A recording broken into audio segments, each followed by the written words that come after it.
Hi, welcome back to Dish by RMU Culinary, a weekly installment where we show you delicious food. My name is Chef Brad with the Institute of Culinary Arts at Robert Morris University in downtown Chicago. Today on Dish, we're talking soup. It's going to be fall soon, and so what's better in the fall than a really nice warm cup of soup to warm your bones. So today's dish is chicken and dumplings, a very simple classic American dish, and we're going to get started. In a large soup pot or saucepan, we're going to add in a few tablespoons of olive oil or vegetable oil. Really, it's your preference. And we're going to first start off by sauteing our vegetables. The important thing about sauteing the vegetables is you want to make sure that your pot is really, really super hot. So I've had our pot warming up, I added the oil, and we're going to add in 2 stalks of celery that I've sliced. I've got 2 carrots sliced thin, 1 onion that I've diced, just a small yellow onion, and then I've got 1 potato as well. And to make sure our potato doesn't brown, I just had it sitting in a little bit of water. And so we're going to saute this just for a little bit, and then we'll add in our potato after we get a little bit of color on our vegetables.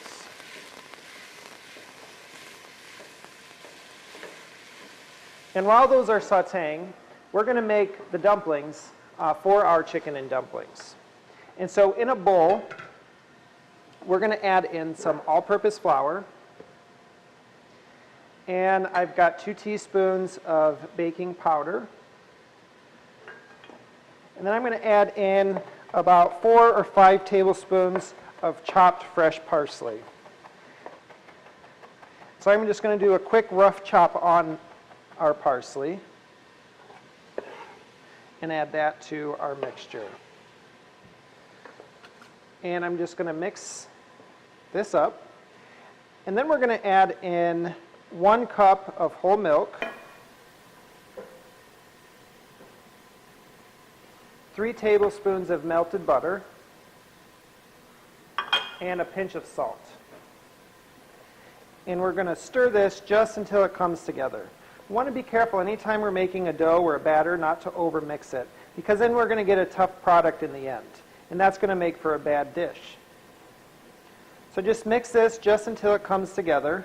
It's going to look a little bit like a shaggy mess, but once we drop them into our soup to make our dumplings, you're never going to know the difference. So after we get a little bit of heat on our vegetables, they're starting to soften, we're going to add in 1 diced potato. And this potato is going to add body to our soup, and it's going to help thicken our soup up just a little bit. And I'm going to add in 2 tablespoons of all-purpose flour. And that's going to make a roux. A roux is one of a couple different types of thickening agents. A roux is generally equal parts fat and flour. The fat can be anything from butter to oil to bacon fat to chicken fat, really anything. And it's just going to thicken our stock once we add it. And speaking of which, we have 6 cups of fresh chicken stock. This is chicken stock that we make here on a weekly or monthly basis at Robert Morris. We always use fresh, house-made chicken stock in everything that we do, and our students learn how to make stock early on. And we're going to stir this, and we're going to add in 1 bay leaf.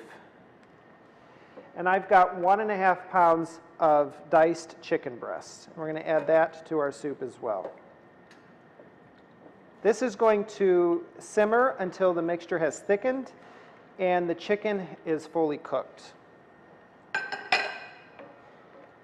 And so we have a pot of chicken and dumplings that has already been finished, and we finished it with 1 cup of frozen peas. So if you take a look, it's thickened up really nice. You see our beautiful vegetables in there, the green peas floating about, and we're going to bring this up to a simmer, and we're going to drop in our dumplings.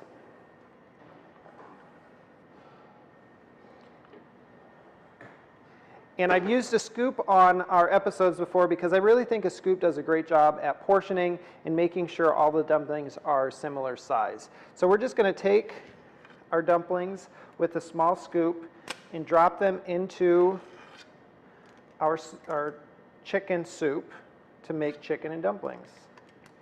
And these are going to simmer until they're fully cooked. It'll take 3 to 5 minutes about, and then we can plate up our chicken and dumplings.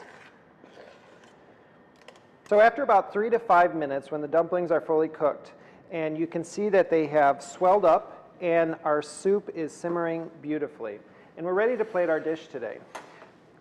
So we're going to take some of our soup with those peas and those beautiful vegetables and the chunks of chicken, and we're going to make sure we get at least 1 or 2 dumplings in there. Those dumplings have those beautiful specks of parsley floating in them. And we're going to garnish with a little fresh parsley right on top. And this is our chicken and dumpling dish. For more information on our culinary program at Robert Morris University or for these recipes, please visit robertmorris.edu. See you next week.